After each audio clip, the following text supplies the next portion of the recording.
வணக்கம் மாணவர்களே. இந்த வீடியோவில் நாம் இப்போ என்ன பார்க்க போறோம்னா 6ஆம் வகுப்பு முதல் பருவம் இயல் 2ல் இருக்கக்கூடிய உரைநடை உலகம் சிறகின் ஓசை தான் பார்க்க போறோம். பக்கம் 22ல் இருக்கு. என்னது? சிறகின் ஓசை. பாடத்துக்குள்ள நுழையிறதுக்கு முன்னாடி நுழையும் முன்னு சொல்லிட்டு கொடுத்துருக்காங்க பாருங்க. மனிதர்கள் பொருள் தேடுவதற்காக வேறு ஊர்களுக்கு செல்கிறார்கள். பொருள் தேடுவதற்காக வேற ஊர்களுக்கு செல்வாங்க தான். ரொம்ப வருமா அப்படின்ற போது அப்போ என்ன பண்ணுவாங்க, வேற ஊரில் போயிட்டு ஏதாவது ஒரு தொழில் செஞ்சு பணம் ஈட்டுவாங்க. அது வந்து மனிதர்களின் இயல்பு. சிலர் திரும்புகிறார்கள், சிலர் அங்கேயே தங்குகிறார்கள். சிலர் என்ன பண்ணுவாங்க, அவங்களோட மண்ணை மறுபடியும் பார்க்கணும்னா பொருள் ஈட்டுட்டு மறுபடியும் அந்த இடத்துக்கு வந்துருவாங்க. சிலர் வந்து அங்கேயே தங்கிடுவாங்க. அதுக்கப்புறம் மனிதர்களைப் போலவே பறவைகளும் வேறு இடங்களுக்கும் நாடுகளுக்கும் செல்கின்றன. பறவைகள் போகாத நாடுகள் இல்லை, மலைகள் இல்லை, நீர்நிலைகள் இல்லை. பறவைகளோடு கொஞ்சம் நாமும் பறப்போமா. அதாவது என்ன சொல்றாங்க, மனிதர்கள் போலவே என்ன பண்றாங்களா, பறவைகளும் வந்து ஊர் விட்டு ஊர் போகுது. அது போகாத ஊர் இல்லை, மலை இல்லை, நீர்நிலை இல்லை, எல்லா இடத்துக்கும் அது போயிருக்கு. அதை பத்தி தான் நம்ம இந்த வீடியோவில் தெளிவா பார்க்க போறோம். அடுத்து பாருங்க, மனிதர்கள் வெளியூர்களுக்கு சென்று மீண்டும் தம் சொந்த ஊருக்கு திரும்புவதை அறிவோம். அதை போலவே பறவைகளும் வெளிநாடுகளுக்கு சென்று திரும்புகின்றன என்பது உங்களுக்கு தெரியுமா? எப்படி மனிதர்கள் வெளியூருக்கு போயிட்டு சொந்த ஊருக்கு திரும்புறாங்களோ அதே மாதிரி பறவைகளும் வெளியூருக்கு போயிட்டு சொந்த ஊருக்கு திரும்புது அப்படின்றது உங்களுக்கு தெரியுமா? அடுத்து பாருங்க, பறவைகள் கண்டம் விட்டு கண்டம் பறக்கின்றன. அவை பெருங்கடல்களையும் மலைகளையும் கடந்து போகின்றன. குறிப்பிட்ட காலத்திற்கு பிறகு புறப்பட்ட இடத்துக்கே வந்து சேர்கின்றன. இவ்வாறு பறவைகள் இடம்பெயர்தலை வலசை போதல் என்கிறோம். Bird migration. என்னது? Bird migration. நீர்வாழ் பறவைகளை பெரும்பாலும் வலசை போகின்றன. வலசை போதல்னா என்ன? பறவைகள் வந்து கண்டம் விட்டு கண்டம் போகுது. சரிங்களா? என்னது? கண்டம் விட்டு கண்டம் போகுது. அதே மாதிரி பெருங்கடல்களையும் மலைகளையும் கடந்து போகிறது.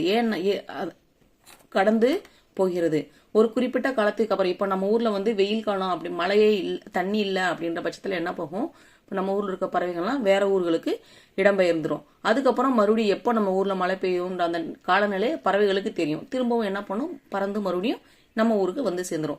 இந்த மாதிரி இருக்கிறதுக்கு பேர் தான் என்ன சொல்றாங்க, வலசை போதல். என்ன சொல்றாங்க? வலசை போதல் சொல்றாங்க. பெரும்பாலும் வந்து நீர்வாழ் பறவைகளே பெரும்பாலும் வலசை போகின்றன. ஏன்னா வந்து தண்ணி இல்லைன்னா அவங்களால தண்ணியில் இருக்க பூச்சி, புழு, மீன்கள் அதெல்லாம் பிடிச்சி சாப்பிடும். அதனால என்ன பண்ணுவாங்க, நீர்வாழ் பறவைகள் தான் என்ன பண்ணுவாங்க, நீர்நிலைகளை தேடி பறந்து செல்வார்கள்.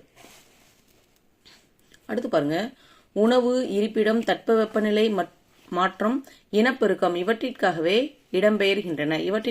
பறவைகள் இடம்பெயர்கின்றன. நிலவு, விண்மீன், புவியீர்ப்பு புலம் ஆகியவற்றை அடிப்படையாக கொண்டே பறவைகள் இடம்பெயர்கின்றன. பறவைகள் எதை அடிப்படையாக கொண்டு இடம்பெயர்கின்றன? நிலவு, விண்மீன், புவியீர்ப்பு புலம் ஆகியவற்றை அடிப்படையாக கொண்டே இடம்பெயர்கின்றன. பொதுவாக வடக்கிலிருந்து தெற்கு நோக்கியும், தெற்கிலிருந்து பொதுவாக எப்படி போகுமா, வடக்கிலிருந்து தெற்கு நோக்கி போகுமா, மேற்கிலிருந்து கிழக்கு நோக்கியும் பறவைகள் வலசை போகின்றன. இங்க பாருங்க, பறவைகள் வலசை போறதை இங்க காட்டியிருக்காங்க.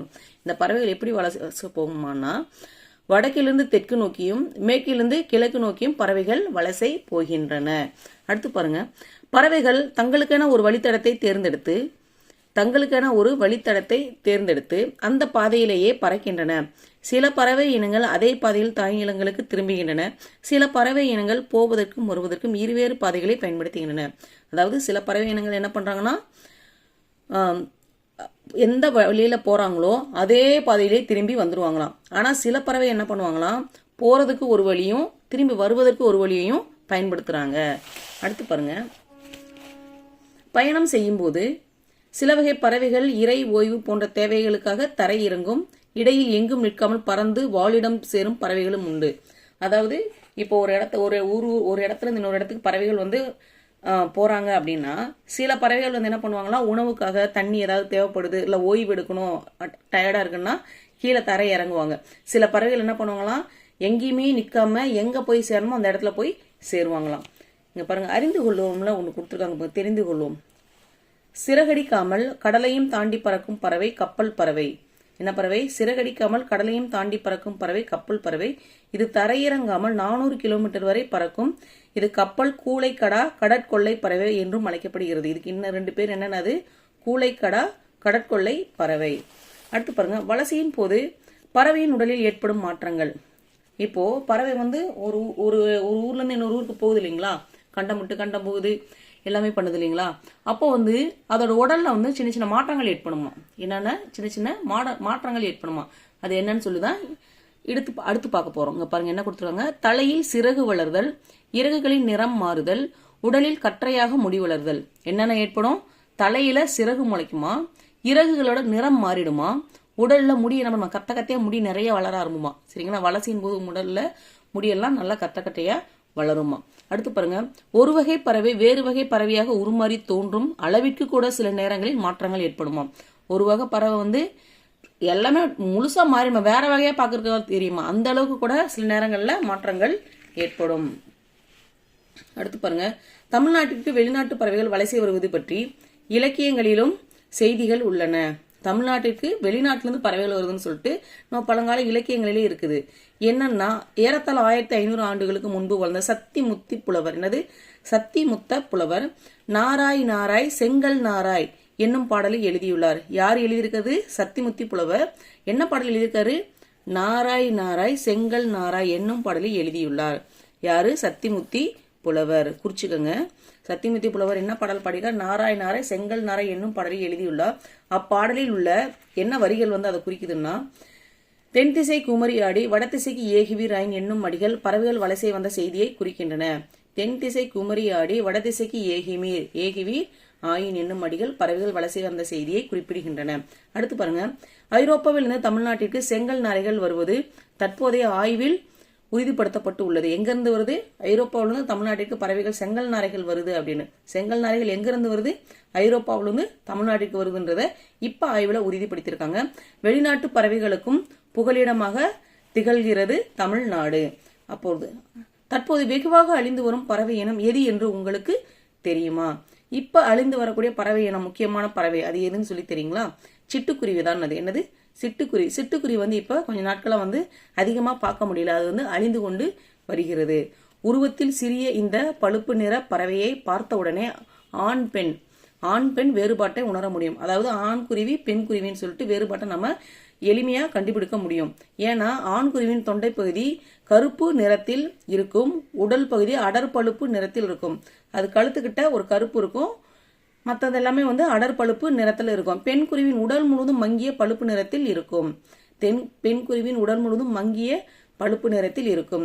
சிட்டுக்குருவி கூடுகட்டி வாழும் பறவை இனத்தை சார்ந்தது. சிட்டுக்குருவி வந்து என்னது. கூடுகட்டி வாழும் பறவை இனத்தை சார்ந்தது. கூடுகட்டும் காலங்களில் சத்தமிட்டு கொண்டே இருக்கும். கூடு கட்டிய பின் 3 முதல் 6 முட்டைகள் வரை இடும். 14 நாள்கள் அடைகாக்கும். 15ஆம் நாளில் குஞ்சுகள் வெளிவரும். சிட்டுக்குருவி கூடு கட்டுற வாழ்க்கை எப்படி இருக்கும்னா, அது என்ன பண்ணும்னா கூடு கட்ட போதுன்னா ஒரு மாதிரி சத்தம் கொடுத்து chip chip chip chip chip chip ஒரு மாதிரி சத்தம் கொடுத்துக்கிட்டே இருக்கும். அதே மாதிரி கூடு கட்டினதுக்கு அப்புறம் என்ன பண்ணும்னா 3 முதல் 6 முட்டை வைக்கும். எத்தனை முட்டைகள் இடும். சிட்டுக்குருவி எத்தனை முட்டைகள் இடும். 3 முதல் 6 முட்டைகள் வரை இடும். அதே மாதிரி எத்தனை நாள் அடகாக்கும். 14 நாள் அடைக்காக்குமா. 15ஆவது நாள் குஞ்சு வந்துருமா. சரிங்களா. 14 நாள் வந்து அடைக்காக்கும். 15ஆம் நாளில் என்ன பண்ணும். குஞ்சுகள் வெளிவரும். அடுத்த பக்கம் பார்க்கலாம். துருவ பகுதிகள் தவிர மனிதன் வாழும் இடங்களில் எல்லாம் சிட்டுக்குருவிகளும் வாழ்கின்றன. அதாவது எந்த பகுதியில் சிட்டுக்குருவிகள் அப்ப இருக்காது. துருவ பகுதிகளில் இருக்காது. எங்க இருக்காது. துருவ பகுதிகள்னா என்ன. ரொம்ப பனி அடர்ந்த பகுதி இருக்கும் இல்லைங்களா. பனிக்கட்டியா இருக்கும் பார்த்தீங்களா. அந்த மாதிரி இடத்துலதான் வந்து என்னது சிட்டுக்குருவிகளால வாழ முடியாது. இந்தியா முழுவதும் சிட்டுக்குருவிகளை காணலாம். இந்தியா முழுவதுமே வந்து சிட்டுக்குருவிகள் இருக்கும். இமயமலை தொடரில் 4000 மீட்டர் உயரத்தில் கூட இவை வாழ்கின்றன. இமயமலையில 4000 மீட்டர் உயரத்துல கூட சிட்டுக்குருவி இருக்குது. தானியங்கள், புழு பூச்சிகள், மலர் அரும்புகள், இளந்தளிர்கள், தேன் போன்றவை சிட்டுக்குருவிகளின் உணவாகும்.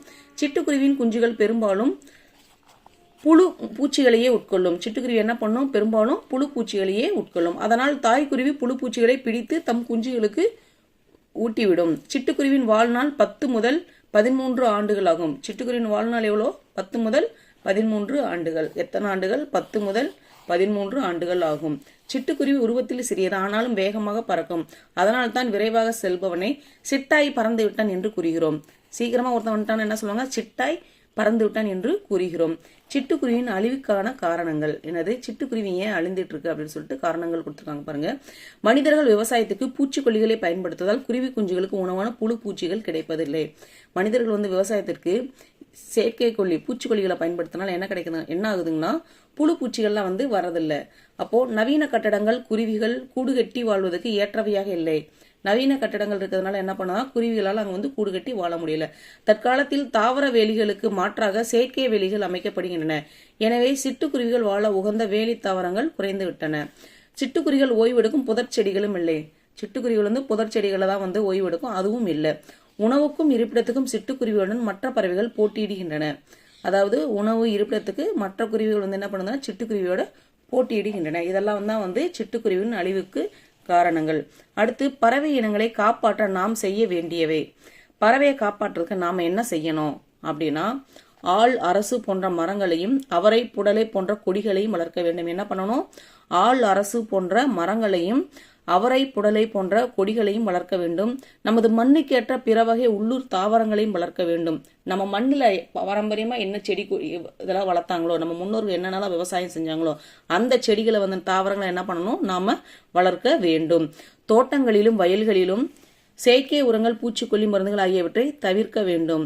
என்னது, தோட்டங்களிலும் வயல்வெளியிலும் செயற்கை உரங்கள் பூச்சிக்கொல்லி மருந்துகள் ஆகியவற்றை தெளிப்பதை தவிர்க்க வேண்டும். காக்கை குருவி எங்கள் ஜாதி என்று பாரதியார் பாடினார். யார் பண்ணது, காக்கை குருவி எங்கள் ஜாதி என்று பாடியவர் யாரு, பாரதியார். சமைப்பதற்கு தம் மனைவி வைத்திருந்த சிறிதளவு அரிசியையும் முற்றத்தில் இருந்த சிட்டுக்குருவிகளுக்கு மகிழுடன் போட்டுவிட்டு பட்டினியாக இருந்தாராம் இவர். பாரதியார் என்ன பண்ணாராம், சமைப்பதற்கு கொஞ்சம் போல அரிசி இருந்துச்சான், அதையும் முற்றத்தில் இருந்த சிட்டுக்குருவிக்கு போட்டு பட்டினியாக இருந்தாராம் பாரதியார். பாருங்க, அடுத்து ஒரு குறிப்பு கொடுத்துருக்காங்க பாருங்க. இந்தியாவின் தெரிந்து கொள்வோம். இந்தியாவின் பறவை மனிதர். என்னது, இந்தியாவின் பறவை மனிதர். இன்றைய பறவையியல் ஆய்வாளர்களுக்கு முன்னோடி டாக்டர் சலீம் அலி. தம் வாழ்நாள் முழுவதும் பறவைகளை பற்றி ஆராய்ச்சி செய்வதிலும் அவற்றை படம் பிடிப்பதிலும் ஈடுபட்டார். அதனால் இவர் இந்தியாவின் பறவை மனிதர் என்று அழைக்கப்படுகிறார். இவரோட பேர் வந்து டாக்டர் சலீம் அலி. இவர் என்ன பண்ணாரா, தன்னுடைய வாழ்நாள் முழுவதும் என்ன பண்ணாராம், பறவைகள் ஆராய்ச்சி செய்வதற்காகவே அதை படம் எடுக்கிறதுக்காகவே செலவிட்டவர். பறவைகள் குறித்து பல நூல்களை எழுதியுள்ளார். தம் வரலாற்று நூலுக்கு சிட்டுக்குருவியின் வீழ்ச்சி என்று பெயரிட்டுள்ளார். தன்னுடைய வரலாற்று நூல் ஒன்று எழுதியிருக்காரு, தன்னை பத்தி எழுதியிருக்காரு. அதுல என்ன எழுதியிருக்காருன்னா, சிட்டுக்குருவியின் வீழ்ச்சி, the fall of a sparrow, the fall of a sparrow என்று பெயரிட்டுள்ளார். இவர் தான் வந்து நம்ம இப்ப இந்தியாவின் பறவை மனிதர் யாரு, டாக்டர் சலீம் அலி. அதுக்கப்புறம், மனிதன் இல்லாத உலகில் பறவைகள் வாழ முடியும், பறவைகள் இல்லாத உலகில் மனிதன் வாழ முடியாது என்கிறார் பறவையியல் ஆய்வாளர் சலீம் அலி. என்ன சொல்றாரு, மனிதன் இல்லாத உலகத்துல பறவைகள் இருக்கும், ஆனா பறவைகள் இல்லாத உலகில மனிதன் வாழ முடியாது அப்படின்னு சொல்கிறார் டாக்டர் சலீம் அலி. அடுத்து பாருங்க, உண்மையை நாமும் உணர்ந்து இயற்கையை போற்றி பறவைகளை காப்போம். அடுத்து பாருங்க, தெரிந்து கொள்வோம்ல கொடுத்திருக்காங்க. பறவைகள் பற்றிய படிப்பு ஆர்னித்தாலஜி எனப்படும். என்னது, ஆர்னித்தாலஜி எனப்படும். ஆர்னித்தாலஜி எனப்படும். உலக சிட்டுக்குருவிகள் நாள் வந்து என்னன்னா மார்ச் 20. என்னது, மார்ச் 20. உலகிலேயே நெடுந்தொலைவு 22,000 கிலோமீட்டர் பயணம் செய்யும் பறவை என்னதுன்னா ஆர்க்டிக் ஆலா. என்னது, ஆர்க்டிக் ஆலா. இதுதான் வந்து என்ன பண்ணா உலகிலேயே நெடுந்தொலைவு பயணம் செய்யக்கூடிய ஒரு பறவை. அது எவ்வளவு தூரம் பயணம் செய்யுமா, 22,000 கிலோமீட்டர். இப்ப பாருங்க, அப்படியே புக் பேக் ஆன்சர்ஸ் நம்ம பார்த்துடலாம். பாருங்க, மதிப்பீடு சரியான விடையை தேர்ந்தெடுத்து எழுதுக. தட்ப வெப்பம் என்னும் சொல்லை பிரித்து எழுத கிடைப்பது. தட்ப வெப்பத்தை எப்படி பிரிக்கலாம், தட்பம் கூட்டல் வெப்பம், தட்பம் கூட்டல் வெப்பம்னு பிரிக்கலாம். வேதி உரங்கள் என்னும் சொல்லை பிரித்து எழுத கிடைப்பது. இதை எப்படி பிரிக்கலாம், வேதி கூட்டல் உரங்கள். எப்படி பிரிக்கலாம், வேதி கூட்டல் உரங்கள்னு பிரிக்கலாம். அடுத்து, தரை கூட்டல் இறங்கும் என்பதனை சேர்த்து எழுத கிடைக்கும் சொல் எப்படி பிரிக்கலாம், தரை இறங்கும். இதுதான் பதில். இந்த ஈ வந்து இந்த ஈயா மாறும். சரிங்களா, தரை இறங்கும். அடுத்ததா பார்க்கலாம். வழி கூட்டல் தடம் என்பதனை சேர்த்து எழுத கிடைக்கும் சொல். சேர்த்து எழுத என்ன கிடைக்கும், வழித்தடம். என்ன கிடைக்கும், வழித்தடம். சிட்டுக்குருவி வாழ முடியாத பகுதி எது, துருவ பகுதி. எங்க, துருவ பகுதியில், அதனால வாழ முடியாது. மிக நீண்ட தொலைவு பறக்கும் பறவை எது, மிக நீண்ட தொலைவு பறக்கும் பறவை எது, ஆர்க்டிக் ஆலா. என்னது, ஆர்க்டிக் ஆலா.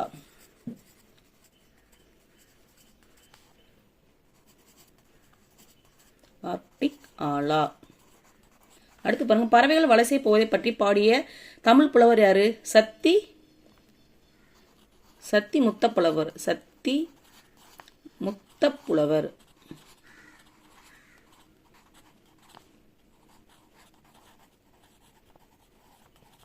யாரு எழுதினது, சத்திமுத்த புலவர். பறவைகள் இடம்பெயர்வதற்கு என்ன பேரு, வலசை போதல். என்ன பெயர், வலசை போதல். பறவைகள் இடம்பெயர்வது என்னன்னு சொல்றோம், வலசை போதல். அடுத்து இந்தியாவின் பறவை மனிதர் யாரு? சலீம் அலி. இந்தியாவின் பறவை மனிதர் யாரு? சலீம் அலி. பறவைகள் வலசை போக காரணங்களில் ஒன்று, பறவைகள் ஏன் வலசை போகுது? பருவ மாற்றம், பருவகால மாற்றம்.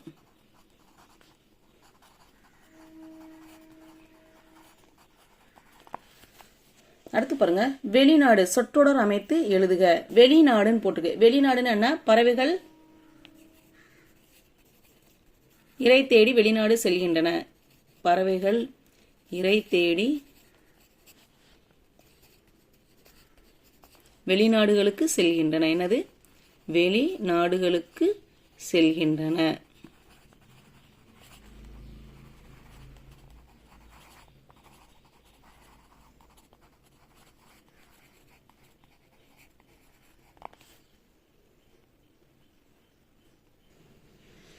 அடுத்து சொற்றொடர் அமைத்து எழுதுக. வெளிநாடு பறவைகள் இரை தேடி வெளிநாடுகளுக்கு செல்கின்றன.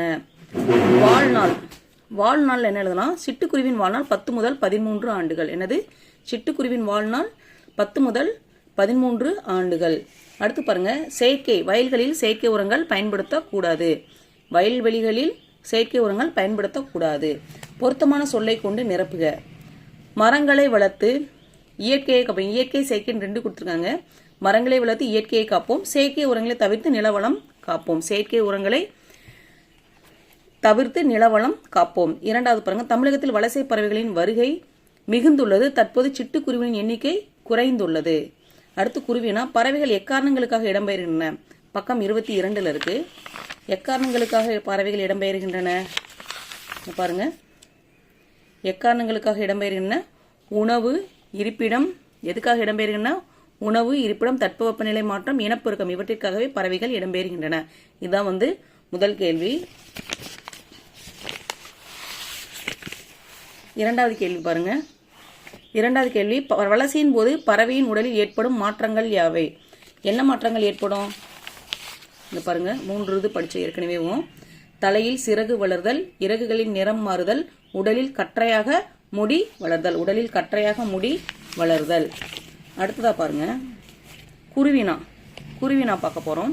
குருவினால என்ன கொடுத்துருக்காங்க? சிட்டுக்குருவின் வாழ்க்கையை பற்றி சிறு குறிப்பு எழுதுக. சிட்டுக்குருவின் வாழ்க்கையை பற்றி சிறு குறிப்பு எழுதுக.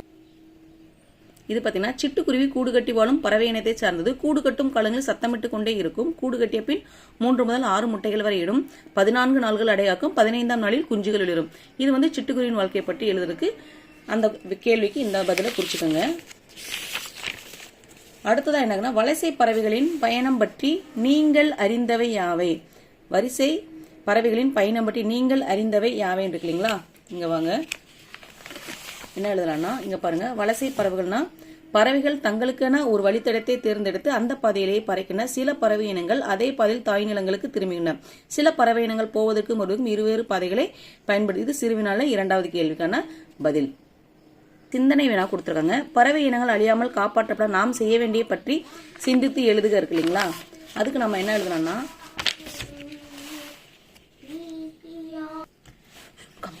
இந்த குறிச்சுக்கோங்க.